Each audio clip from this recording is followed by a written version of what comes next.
रहे हैं India TV. आपके साथ मैं हूं प्राची पाराशर। प्रहार में बात करेंगे हरियाणा की, जहां बीजेपी ने जीत की हैट्रिक लगाई और कांग्रेस पार्टी जीतते जीतते हार गई। हरियाणा में हार के बाद कांग्रेस नेता राहुल गांधी का पहला रिएक्शन सामने आ गया है। हरियाणा में रिजल्ट के करीब 24 घंटे बाद राहुल गांधी ने सोशल मीडिया प्लेटफॉर्म एक्स पर पोस्ट किया, पहला रिएक्शन दिया। उन्होंने हरियाणा के नतीजों को अप्रत्याशित बताया। राहुल गांधी का कहना है कि वो हरियाणा के अप्रत्याशित नतीजे का विश्लेषण कर रहे हैं। साथ ही उन्होंने नतीजों के लिए तंत्र के दुरुपयोग वाले नैरेटिव को भी दोहराया। उन्होंने कहा कि अनेक विधानसभा क्षेत्रों से आ रही जो शिकायतें हैं उसे वो चुनाव आयोग को अवगत कराएंगे। राहुल गांधी ने सोशल मीडिया पोस्ट पर सबसे पहले जम्मू कश्मीर के बारे में लिखा। उन्होंने लिखा कि जम्मू कश्मीर के लोगों का तहे दिल से शुक्रिया। प्रदेश में इंडिया की जीत संविधान की जीत है, लोकतांत्रिक स्वाभिमान की जीत है। इसके बाद उन्होंने हरियाणा की जीत के बारे में लिखा। उन्होंने लिखा कि हम हरियाणा के अप्रत्याशित नतीजे का विश्लेषण कर रहे हैं। अनेक विधानसभा क्षेत्रों से आ रही शिकायतों से चुनाव आयोग को अवगत कराएंगे। सभी हरियाणा वासियों और उनके समर्थन और हमारे बब्बर शेर कार्यकर्ताओं को उनके अथक परिश्रम के लिए दिल से धन्यवाद। हक का, सामाजिक और आर्थिक न्याय का, सच्चाई का ये संघर्ष जारी रखेंगे। आपकी आवाज बुलंद करते रहेंगे। तो राहुल गांधी के रिएक्शन का सबको इंतजार था। कल जब से हरियाणा के चुनाव के नतीजे सामने आए तभी से कांग्रेस पार्टी के अलग अलग नेताओं के रिएक्शन तो सामने आ रहे थे। तंत्र पर ठीकरा फोड़ा जा रहा था, ईवीएम पर ठीकरा फोड़ा जा रहा था, लेकिन राहुल गांधी साइलेंट थे। लेकिन आज 24 घंटे बाद राहुल गांधी ने अपनी इस चुप्पी को तोड़ा। सोशल मीडिया एक्स पर उन्होंने एक पोस्ट जारी किया और उस पोस्ट में उन्होंने लिखा कि जम्मू कश्मीर में तो इंडिया की जीत हुई, लेकिन हरियाणा में जो कुछ हुआ वो अप्रत्याशित था, यानी भरोसा नहीं हो पा रहा है। और अब हम ये देखेंगे कि आखिर ये गलती कैसे हुई, ये चूक कैसे हुई। बाकी जो शिकायतें आ रही हैं उसके बारे में भी हम चुनाव आयोग को अवगत कराएंगे। अब देखिए, हरियाणा को लेकर राहुल गांधी भले ही तंत्र को दोष दें, पूरी की पूरी कांग्रेस तंत्र को दोष दे, लेकिन हरियाणा में हार का असर अब कांग्रेस को कैसे बाकी राज्यों में चुकाना पड़ सकता है ये अब साफ दिखने लगा है।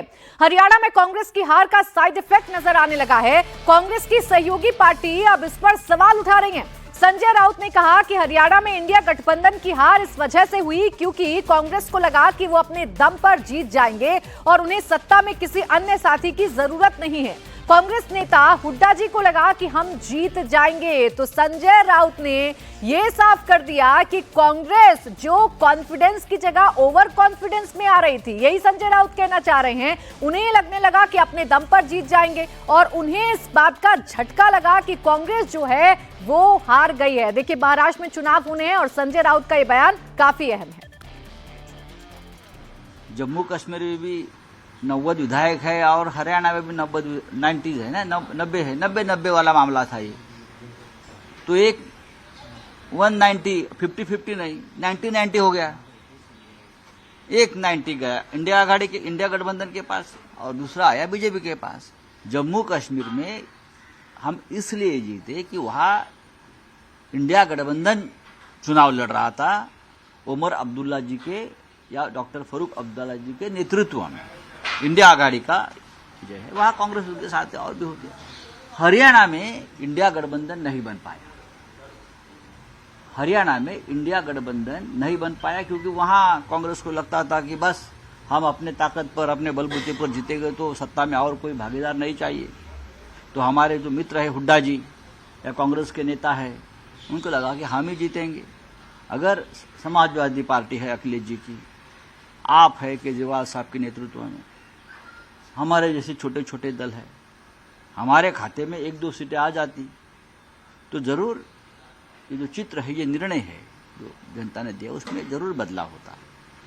मैं ये मानता हूं कि भारतीय जनता पार्टी ने जो चुनाव लड़ा है वो बहुत ही बेहतरीन तरीके से लड़ा है। हारी हुई बाजी बीजेपी ने जीत ली, ये मान्य करना पड़ेगा।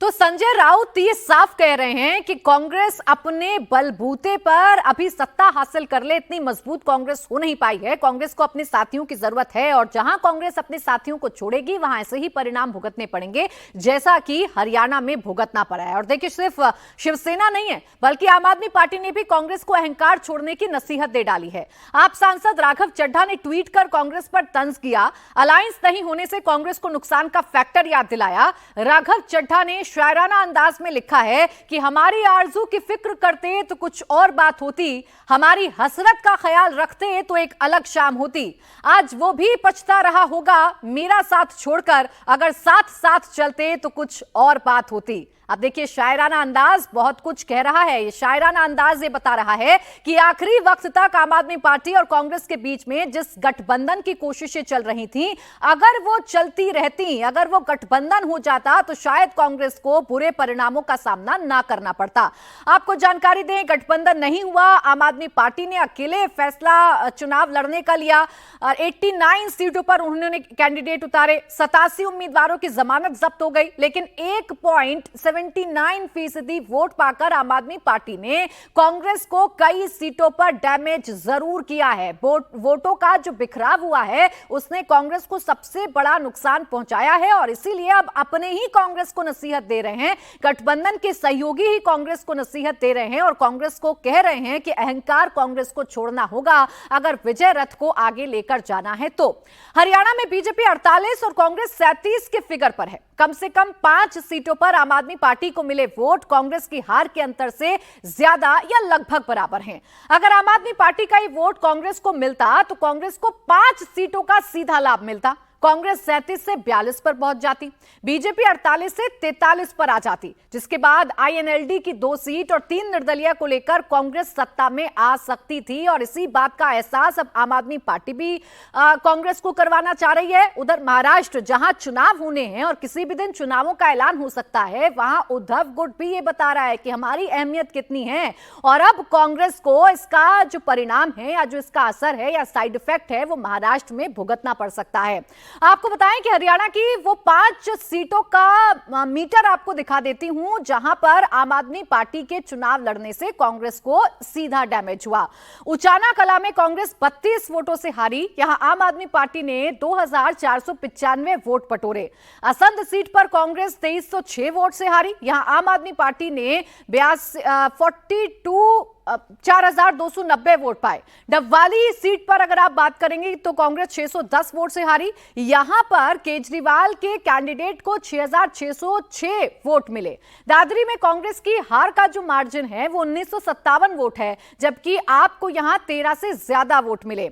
महेंद्रगढ़ में कांग्रेस 2650 वोटों से हारी, यहां 1750 वोट केजरीवाल के कैंडिडेट ने झटके हैं। अब आप सोचिए कि इन 5 सीटों पर अगर केजरीवाल और कांग्रेस का वोट मिल जाता तो कांग्रेस को कैसे डायरेक्ट फायदा होता और जो 37 का आंकड़ा भी कांग्रेस के पास है कैसे 42 पर पहुंच जाता और कैसे बीजेपी 43 पर रुक जाती। इसका सीधा गणित आम आदमी पार्टी भी समझाने की कोशिश कर रही है।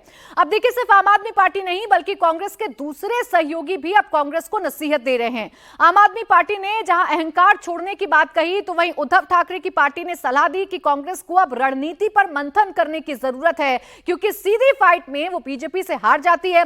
साथ ही जम्मू कश्मीर में कांग्रेस की सहयोगी रही नेशनल कॉन्फ्रेंस ने भी मंथन करने की सलाह कांग्रेस को दे डाली है।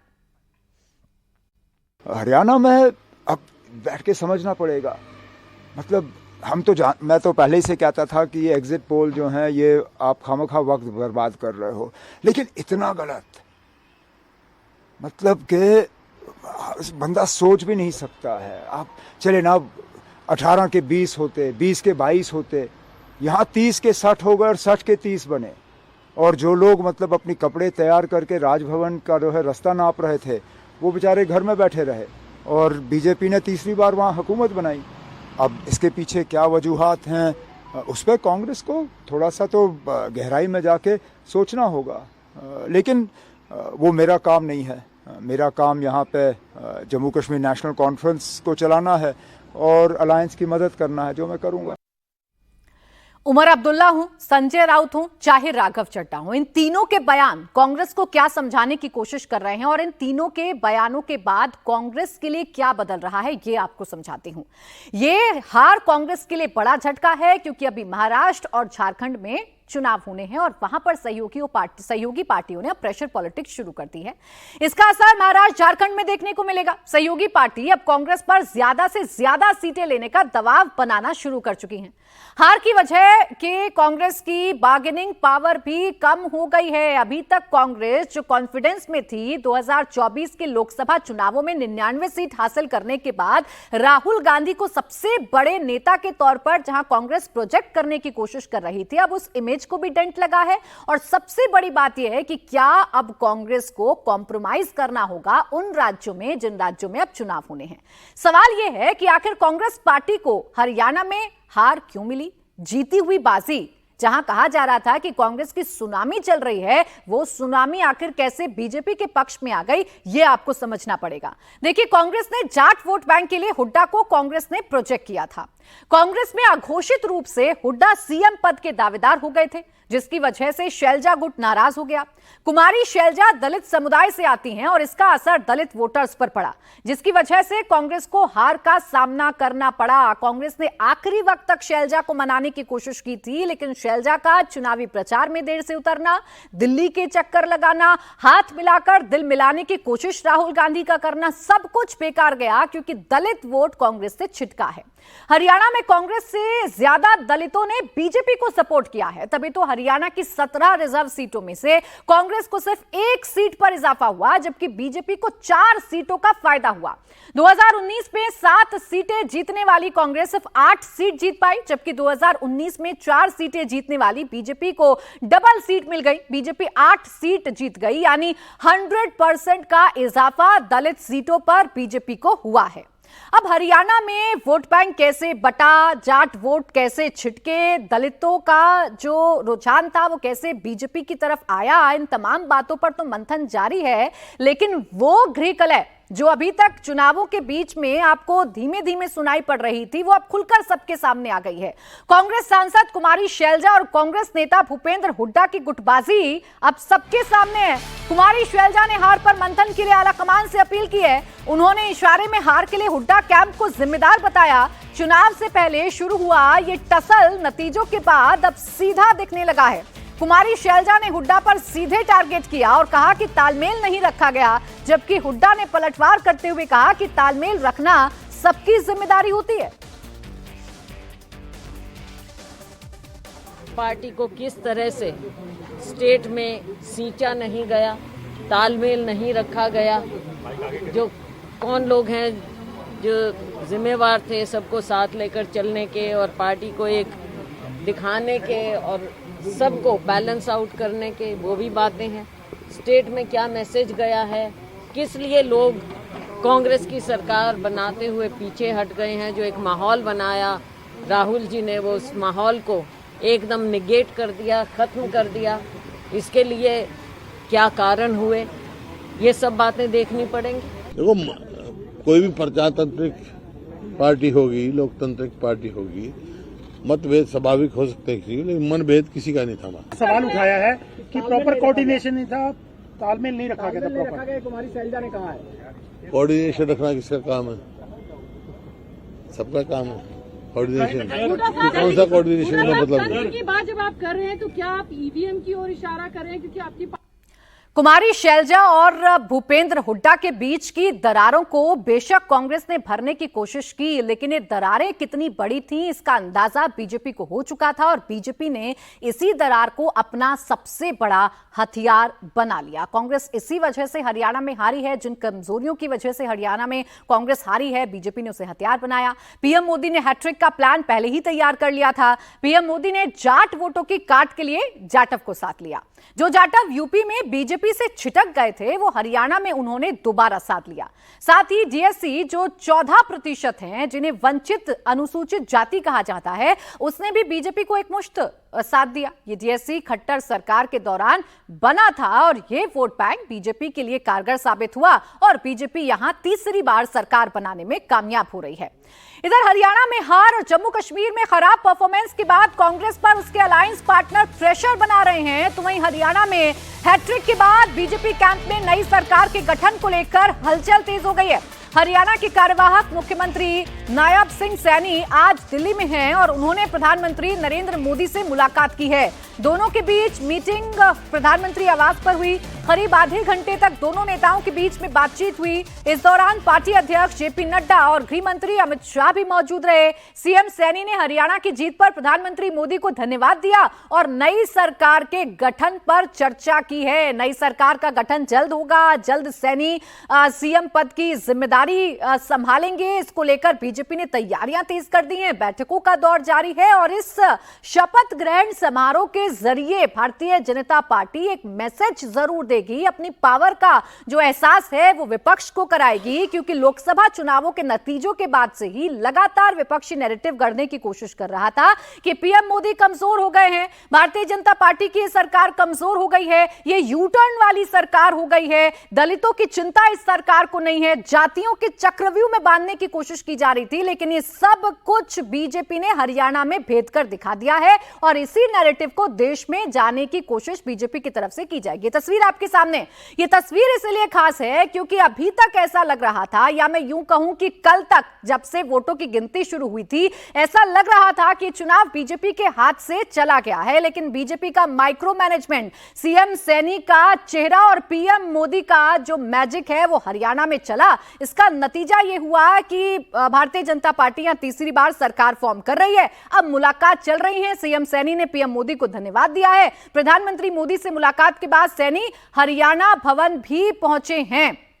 हालांकि आपको याद दिला दें कि मुख्यमंत्री सैनी जो हैं वो लगातार ये कह रहे थे कि हमारी सारी व्यवस्थाएं हैं, हम सरकार बना रहे हैं। एकमात्र बीजेपी के नेता जो कॉन्फिडेंट नजर आ रहे थे और उन्हीं का जो कॉन्फिडेंस है वो वोटर्स के दिल में भी झलका, वो वोटर्स के फैसले में भी झलका और बीजेपी नई सरकार का गठन अब हरियाणा में करने जा रही है। ये तस्वीर भी आपके सामने है। पीएम आवास पर मुलाकात नायब सिंह सैनी की प्रधानमंत्री नरेंद्र मोदी के साथ हुई है। नई सरकार का गठन अब हरियाणा में जल्दी किया जाएगा और जैसा कि लगातार कहा जा रहा है कि ये नई सरकार का गठन कई मायनों में खास होगा। लोकसभा चुनावों के नतीजों के बाद जितने भी नैरेटिव बीजेपी के खिलाफ बनाए गए, विपक्ष जितने भी नैरेटिव्स के जरिए बीजेपी पर वार कर रहा था, उन नैरेटिव को बीजेपी ने ध्वस्त करके तीसरी बार अपनी सरकार हरियाणा में बनाई है और इसका संदेश सरकार की तरफ से देश में जरूर सर्कुलेट किया जाएगा।